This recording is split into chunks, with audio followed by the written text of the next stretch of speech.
Hey guys, Davis here. So if you've been wondering when you should roll your covered calls or if you should even be rolling your covered calls in the first place, then one good way you can use to determine that is by using one of the option Greeks, which is delta.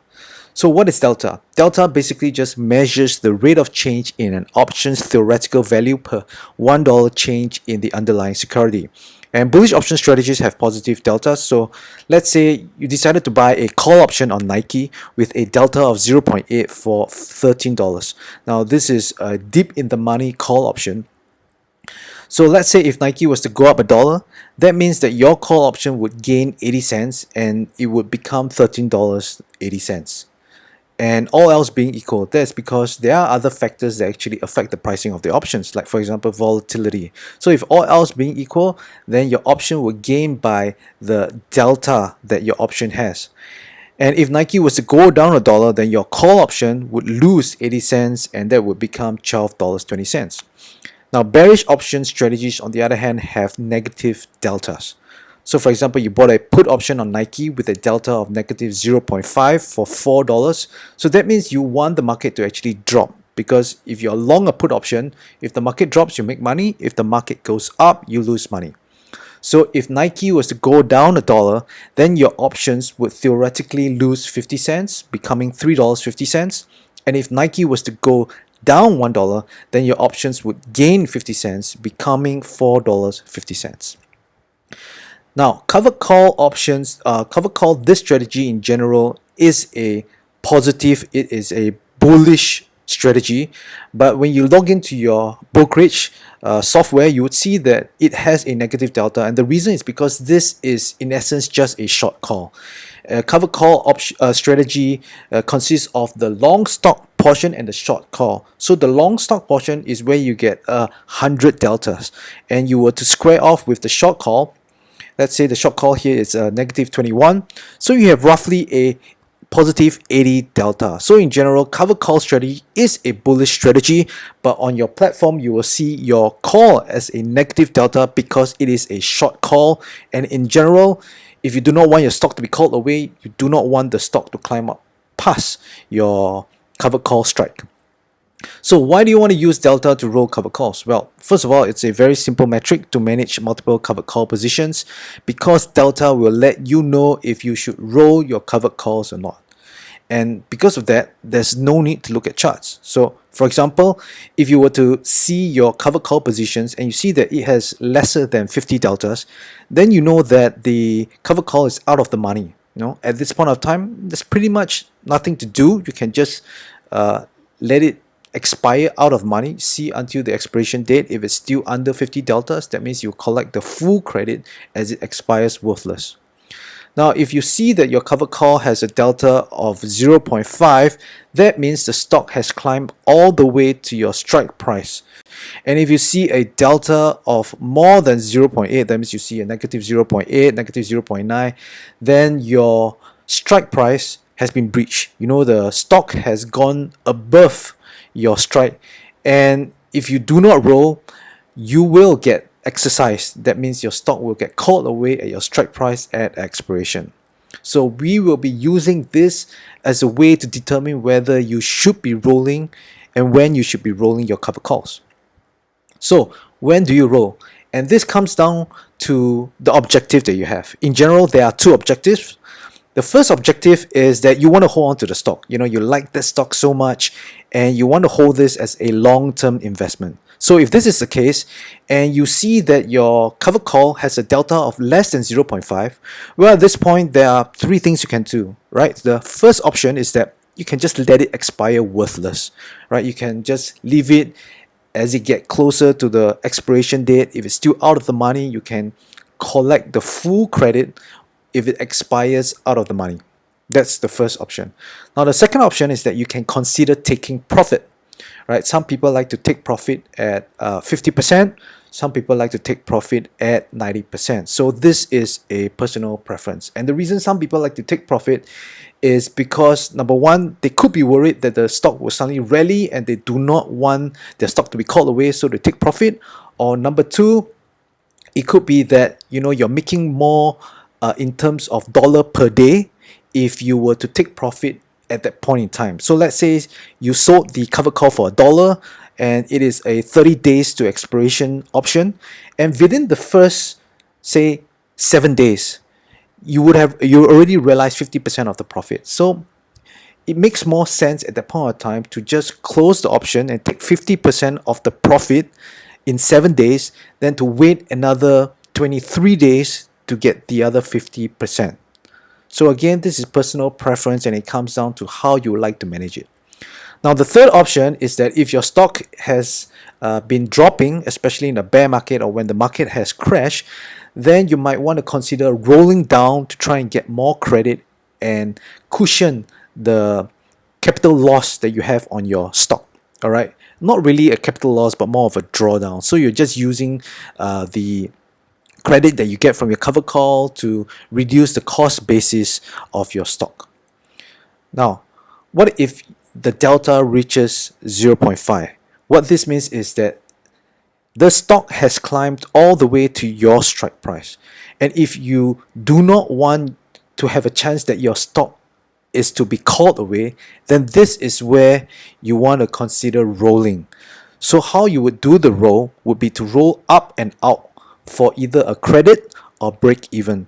So to roll up and out is pretty simple. What it just means is that you're basically going to roll to a higher strike price and then to a further expiration date. So if you want to know about the different types of rolling terminology, there's a video that I've already created. You can click somewhere on this video, and in that video it will share with you all the different types of rolling. Now, this is what you want to do if you want to hold on to the stock. Now, what if you do not mind having your stock called away, right? You have probably made quite a bit on the stock already. The stock has already gone up quite a bit and you want to just sell off this stock so that you can move on to the next position. Well, in this case, if you see that your covered call has a delta of less than 0.5 and it's out of the money, you do the same as the previous objective, that you do not want your stock to be called away. Right, it's exactly the same options. The only difference is that this time we can let the covered call actually get in the money to about 0.8 deltas. And the reason we allow it to go all the way to 0.8 deltas is, before we decide to actually do something about it, is because at around 0.8 deltas, that is where most of the extrinsic value has gone, right? And what we're trying to do with covered calls is basically just try to get all the credit we can get all the extrinsic value that we can get, right? So if the cover call has become a 0.8, it's already pretty deep in the money. At that point of time, there's not much extrinsic value left. So there are two options that you can do. Number one, you can roll up and out for credit or for break even. But if you can't, then you have no choice but to leave it and have your stock called away. So this is the only difference, because some people might want to use 0.8 because there is a chance that the stock could drop back down. Let's say, for example, the stock has climbed up way past your strike price to roughly 0.7, 0.75, and then the stock starts to make a U-turn back down. So it could go back down and become out of the money again, and you didn't have to roll, and somehow it could actually expire out of the money. And if it expired out of the money, you could collect the full credit. But had you rolled when it became 0.5, then what you have done is that you have extended the time just to collect that same credit or slightly more credit than that, right? So you would be getting less dollar per day if you were to do that. And what if the stock just keeps rallying? At the point in time, you could be just rolling up and out all the way until your days to expiration on the option could be 100 days or 200, even 200 days away, right? So there is a give and take. So it comes down to your personal preference. But in general, if you don't mind having your stock called away, then it is okay for you to let the covered call reach to a 0.8 delta. Now, so this is how I would manage on my platforms. As you can see, I have quite a number of positions, and these are all the covered call positions I have. So what I do each day is I will just log into the platform and I'll just take a look at the delta. I will arrange it in a descending order, so I will know which options, which covered call I have to take notice first and possibly do some actions on it. So the first thing I'll do is I'll take a look at all the deltas that is above 50 and above. So at this point of time, I'll ask myself, hey, is this a stock that I want to keep, or is this a stock that I don't mind having it called away? So if this is a stock that I don't mind having called away, then I do nothing. I just let it wait. It could probably just expire out of the money at expiration date. You know, the stock could come back down, or it can continue to go up, and then when it reaches delta 80, then I will roll. But if at this point I would say that, oh, maybe Baba, I want to keep this stock, you know, I don't want it to be called away. So at this point of time, this is where I will look to start to roll out and roll up.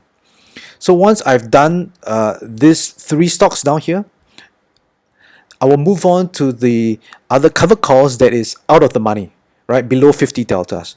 Then I will take a look at them, and generally I do not do anything that is near the 50, even all the way to the 20. If I see a covered call that has a delta of let's say 10 and below, then I would just open up the covered call position, take a look at the extrinsic value and see, is there any extrinsic value left? If there's not much extrinsic value left and there's still quite a number of days left to expiration, then it doesn't make sense for me to just leave it there. I would rather just close it and then open up a new covered call on other positions, or wait for the stock to go up again before sell another covered call. So as you can see, this is a very simple way for you to manage your covered calls. And just at a glance, you know, if you are busy, you are outside at work, and you have no time to look at the charts, you can just pull up your brokerage software, take a look at the delta, and then decide, okay, this is what I need to do, this is where I need to roll, or there's nothing for me to do. So a very simple method, very systematic as well, for you to roll your covered calls. Alright guys, that's it for this video. I hope you found this video very useful. If you liked it, please give me a thumbs up, and please subscribe as well if you like to see more videos like this from me. Alright, I'll see you in the next video.